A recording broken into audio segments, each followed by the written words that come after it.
You will see later a very nice return on investment that we got this year as well, taking us to, for the first time in the history of PPS Namibia, over the 2 billion mark here in Namibia.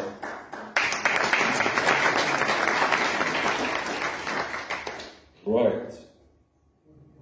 The membership from 2020 up to now, it is a nice graph, showing the right trend, going in the right direction.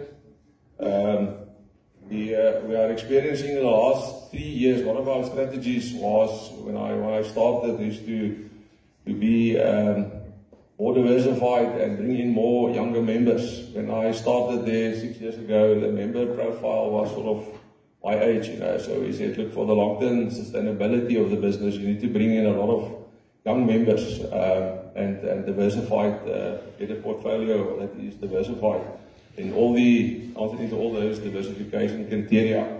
So yeah, that is a beautiful picture here as well.